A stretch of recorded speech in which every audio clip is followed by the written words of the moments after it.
é a Bíblia? Vamos continuar nossa viagem pela Bíblia Sagrada?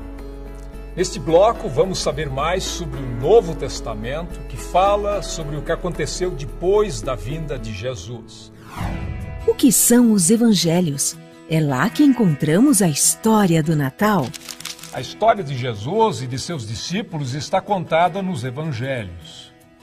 Temos 4 Evangelhos: Mateus, Marcos, Lucas e João. A palavra Evangelho significa boa notícia. E é exatamente isso que eles trazem: a mensagem do amor e perdão de Jesus e a promessa de que a morte não é o fim. O nascimento de Jesus, que é celebrado no Natal, é uma das histórias mais conhecidas da Bíblia, narrada nos Evangelhos. Pelo Evangelho de Lucas, ficamos sabendo da visita de um anjo a Maria, que foi avisada que estava grávida de um menino, o Filho de Deus. O Evangelho de Mateus nos conta como José, futuro esposo de Maria, recebeu de um anjo a missão de cuidar de Maria e do menino Jesus.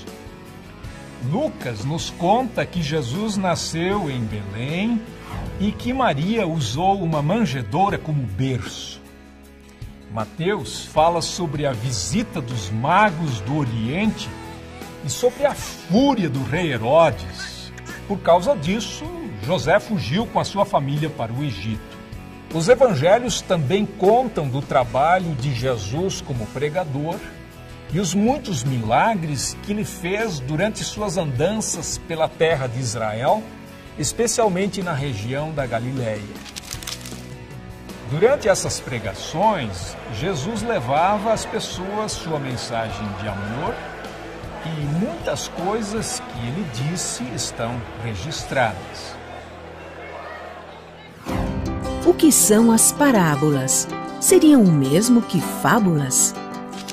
Vários ensinamentos de Jesus são dados por meio de pequenas histórias, chamadas de parábolas. Algumas pessoas confundem parábola com fábula, mas existe uma diferença.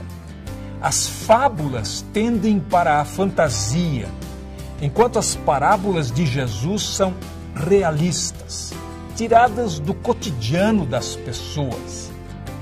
Além disso, as fábulas têm um ensinamento moral, ao passo que as parábolas de Jesus dão destaque à mensagem do reino de Deus. Entre as parábolas mais conhecidas está a da ovelha perdida, que é recuperada pelo pastor com muita alegria. Jesus contou essa parábola para explicar por que ele se misturava com pecadores e gente de má fama, perdoando os seus pecados. Esse também é o tema da parábola do filho pródigo, que depois de gastar todo o dinheiro que recebeu como herança do pai, volta para casa triste e esfomeado. A alegria do pai que o recebe com festa representa a alegria de Deus, sempre à espera dos que voltam para ele. A história do bom samaritano que não hesita em ajudar uma pessoa maltratada foi usada por Jesus para mostrar o que é a compaixão e o que significa amar o próximo. Os evangelhos também falam sobre a Páscoa. A Páscoa celebra a ressurreição de Jesus, e esse é um dos principais temas dos evangelhos. A última parte da vida de Jesus e a maneira como ele morreu, dando a vida pelos homens, são muito importantes. A semana que antecede a Páscoa é chamada de Semana Santa. No domingo antes da Páscoa, os cristãos lembram a ocasião em que Jesus entrou em Jerusalém montado num jumentinho, enquanto as pessoas o saudavam, acenando com ramos e estendendo as suas capas no caminho. Na quinta-feira seguinte, Jesus participou do último jantar com seus discípulos e já sabia que seria traído por um deles, Judas. Jesus incomodava os líderes religiosos da época, que mandaram os soldados prendê-lo. No dia seguinte, que é celebrado como Sexta-feira da Paixão, Jesus foi condenado à morte e crucificado, junto com 2 criminosos. No domingo, amigos que visitavam seu túmulo perceberam que ele estava vazio. Mais tarde, Jesus apareceu a eles. Estava vivo outra vez. É isso que se comemora no domingo de Páscoa. Com a sua ressurreição, Jesus acabou com o poder da morte. Esta mensagem é a fonte de esperança, especialmente em momentos difíceis, como a morte de uma pessoa querida. Como continua a história depois de Jesus? O 5º livro do Novo Testamento, que vem depois dos Evangelhos, é chamado de Atos dos Apóstolos. Ele conta o que os apóstolos, como eram chamados os seguidores de Jesus, fizeram depois que ele subiu aos céus. A missão dos apóstolos era espalhar a mensagem de Jesus Cristo para o maior número de pessoas possível. Pedro foi um deles. E ele imediatamente começou a falar para a multidão que estava em Jerusalém.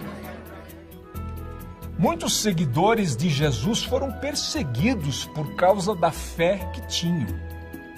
Entre eles estava Estevão, que foi apedrejado até a morte.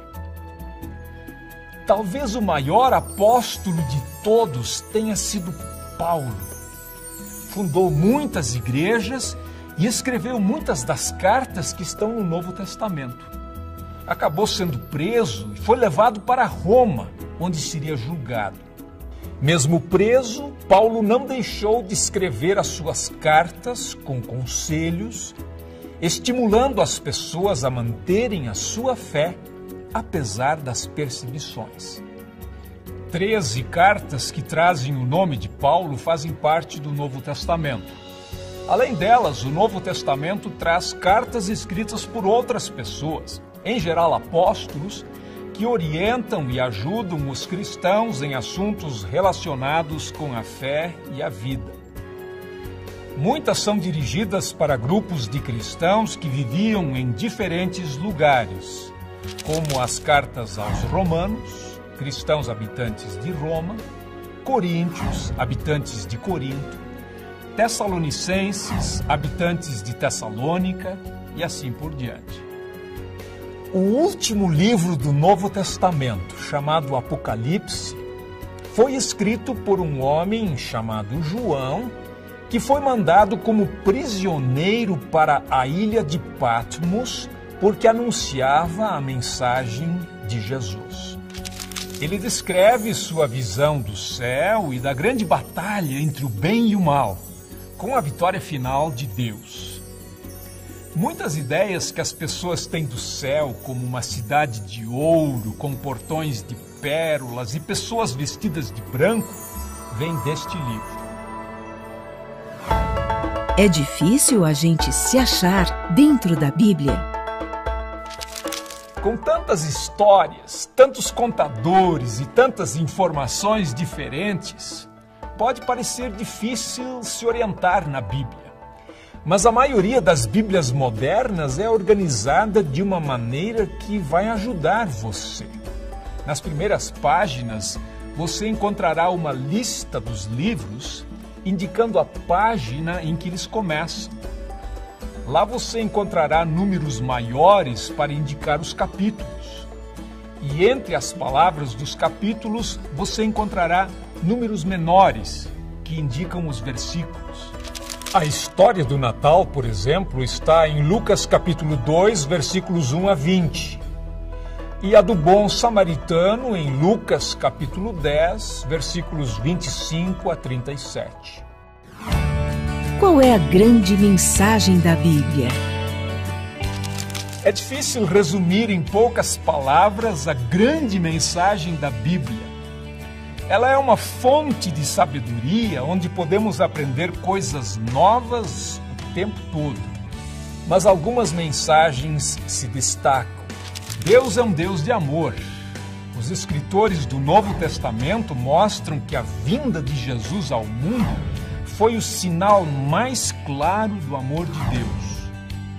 Outra mensagem importante é que Deus quer que as pessoas vivam em paz, se respeitando e tratando umas às outras de maneira justa.